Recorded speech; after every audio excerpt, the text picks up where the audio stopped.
Et bonjour, je suis Boris Zebo, artiste plasticien, vivant et travaillant ici. Je suis né à Port-Gentil au Gabon. Ouais, j'ai grandi dans un environnement où la coiffure jouait un rôle de premier plan sur l'identité, l'expression et l'esthétique. Depuis quelques années, mon travail consiste à explorer la coiffure dans l'espace urbain. Je m'interroge sur la ville à travers ces coiffures que je perçois comme forme d'expression d'une esthétique urbaine, un prétexte pour dénoncer certaines facettes de notre société. Donc pour moi, la coiffure, c'est une architecture, une manière de construire, de déconstruire, une architecture capulaire.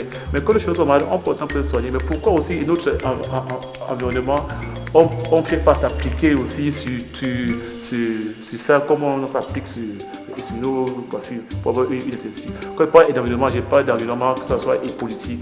Il y a plein de mœurs qui sont mauvais. Je peux me souvenir du thème. Il y a même social, quand il y a des trucs qui se passent pas bon. Il y a même culturel, il y a des guerres entre des égos qui se créent. Il y a tout ça, quoi. Donc pour la coiffure n'est qu'un prétexte que j'utilise. On a pour éviter tout ce qui est tout autour.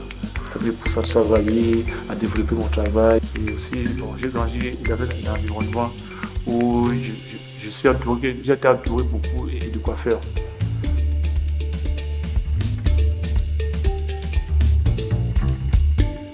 Je suis arrivé au Cameroun dans les années 90. Bon, après, j'ai continué mes études primaires ici. Et après secondaire, après j'ai décidé d'arrêter les classes parce que je m'intéressais au dessin. Parce que de la base, mon père était un artiste dans ses heures perdues. Quand il rentrait de la maison, à l'époque il était à Port-Gentil, j'étais petit, parfois il dessinait les portraits qui étaient à la maison, parfois il avait même ses instruments de musique, je voyais. Bon, et quand j'ai décidé d'arrêter les classes, et c'est lui qui allait m'inscrire de faire une formation d'art graphique. Donc j'ai fait la peinture publicitaire et populaire. J'ai commencé par ça.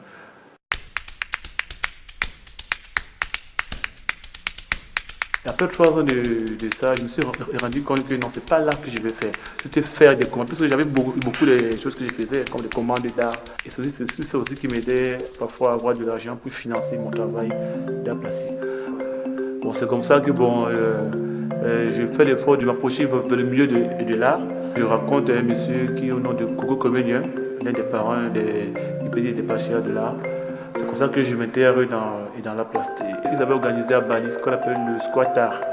Et bon, comme j'étais plus jeune, ils m'ont dit que non, toi, ton rôle que tu vas faire, tu seras un porteur d'eau. Tu ne peignes pas. Il y avait toutes ces générations d'artistes qui étaient là. En 2001, maintenant, bon, là où ils m'ont donné ma chance, ils ont fait maintenant aussi ce qu'on appelle un squat art tour. Bon, ils m'ont donné ma chance de m'exprimer. C'est pour ça que je me suis intégré au milieu d'art et d'art plastique. Bon, il y a 2007, bon, j'ai eu la chance de rencontrer aussi un monsieur Pierre son âme, on l'appelait, il avait un lieu d'art, on l'appelait Goudilé. Bon, ce sont des gens qui ont vraiment cru à mon travail. Bon, là-bas, j'ai fait 3 mois sans dessiner ni peindre.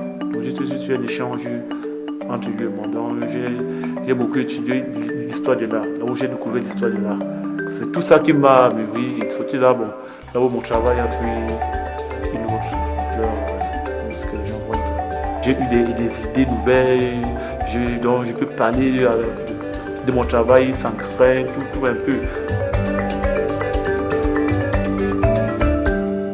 Oui, moi j'ai beaucoup admiré Keith Haring.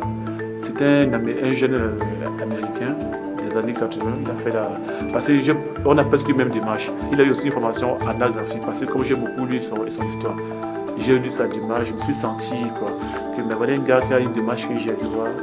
Il a commencé dans la rue à découvrir sur les stations métro, à faire des dessins partout sur les lignes. Et il a eu le courage, le risque de déporter ce travail pour le mettre dans un cadre contemporain, mais avec une autre démarche qui n'était pas la démarche qu'il faisait. Et le message que je retiens, c'est le message du paix, de solidarité, que chacun ait une prise de conscience, soit en voyant mon travail, d'essayer de comprendre ce que je veux dire.